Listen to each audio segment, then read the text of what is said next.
یہ اس کے ساتھ کون ہے؟ رافع اور اس کی دوست حیرت سے دیکھ رہی تھی۔ خرم ایک لڑکی کے ساتھ کیفیٹیریا میں داخل ہو رہا تھا۔ لڑکی بے حد خوبصورت تھی اور ماڈرن بھی۔ وہ دونوں ہنس ہنس کر آپس میں باتیں کر رہے تھے۔ ارے یہ خرم کس سے باتیں کر رہا ہے؟ آج سے پہلے تو اسے کسی لڑکی کے ساتھ اتنا فری ہوتے ہوئے نہیں دیکھا۔ لگتا ہے یہ کوئی نئی لڑکی آئی ہے، اس سے پہلے تو اسے کالج میں نہیں دیکھا۔ نمرا نے کولڈ ڈرنک کا سپ لیتے ہوئے تبصرہ کیا، لیکن پتہ نہیں رافعہ کے اندر ایک دم کچھ بت سا گیا۔ اسے سمجھ نہیں آ رہی تھی کہ ایسا کیوں محسوس ہو رہا ہے اسے۔ شاید وہ خرم کو شرمندہ نہیں کر پائی، اس لیے وہ اپنی کیفیت کو کوئی نام نہ دے سکی۔ بس اچانک سے اٹھ کر کیفیٹیریا سے باہر چلی گئی۔ دن گزرتے رہے۔ خرم اب زیادہ وقت اسی لڑکی کے ساتھ نظر آتا تھا۔ رافعہ جب بھی ان دونوں کو ساتھ دیکھتی سلگ کر رہ جاتی۔ وہ اپنی کیفیت کو کوئی نام دینے سے قاصر تھی۔ اسے تو خرم ایک آنکھ نہ بھاتا تھا۔ آج بھی جب نوٹس بنانے کے غرض سے رافعہ اور نمرا کالج کے لان میں آ کر بیٹھے تو کچھ ہی فاصلے پر خرم اس لڑکی کے ساتھ بیٹھا تھا۔ وہ اسے کچھ سمجھا رہا تھا۔ رافعہ کو ایک دم اپنے اندر ویرانی سی پھیلتی ہوئی محسوس ہوئی۔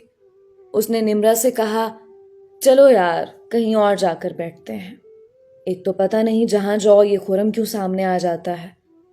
نمرا نے ناسمجھی کے عالم میں اس کی جانب دیکھا۔ کیا کہہ رہی ہو؟ وہ تو اس لڑکی کے ساتھ بیٹھا ہے، ہماری جانب دیکھ بھی نہیں رہا۔ اتنا اچھا موسم ہے، یہیں بیٹھ جاتے ہیں۔ رافعہ نے نمرا کی باقی بات سنی ہی نہیں۔ اس کے ذہن میں تو بس یہی جملہ اٹک گیا کہ وہ تو ہماری جانب دیکھ بھی نہیں رہا۔ ہاں نہ دیکھے وہ ہماری طرف، مجھے ضرورت بھی نہیں ہے کہ وہ مجھے دیکھے، مجھے تو ویسے بھی وہ پسند ہی نہیں ہے۔ اور اب اگر اس نے کوئی اور لڑکی پسند کر ہی لی ہے تو اچھا ہے کہ اس کے ساتھ رہے۔ اگر آئندہ اس نے مجھ سے بات کرنے کی کوشش کی تو میں اس کا سر پھاڑ دوں گی۔ نمرا حیرت زدہ دیکھ رہی تھی کہ رافعہ اس قدر غصے میں آ کیوں گئی۔ اس کی آواز بلند ہو گئی تھی۔ آس پاس کے سبھی اسٹوڈنٹس مڑ مڑ کر اس کی جانب دیکھنے لگے۔ شاید خرم نے بھی اس کی بات سن لی تھی۔ وہ بھی سر اٹھا کر رافعہ کی جانب دیکھ رہا تھا۔ اچانک رافعہ کو احساس ہوا کہ اس نے بہت اونچی آواز میں بات کی ہے۔ وہ شرمندہ سی ہو گئی۔ اس نے مڑ کر خرم کو دیکھا۔ وہ نہ سمجھنے والے انداز میں رافعہ کو ہی دیکھ رہا تھا۔ رافعہ اچانک پلٹی اور دوسری جانب چلی گئی۔ وہ خود بھی سمجھ نہ پا رہی تھی کہ وہ یہ سب کچھ کیوں کر رہی ہے۔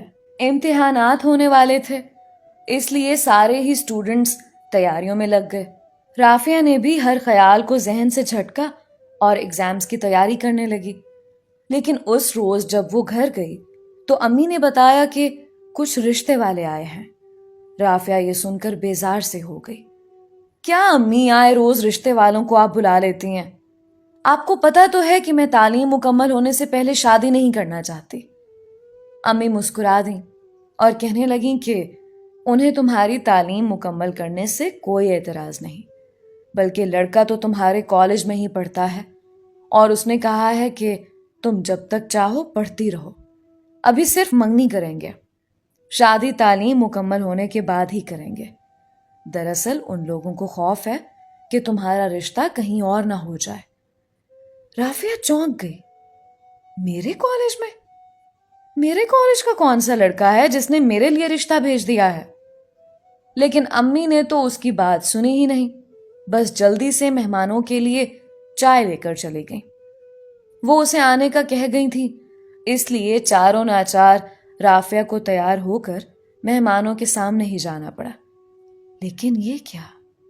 جیسے ہی رافعہ ڈرائنگ روم میں پہنچی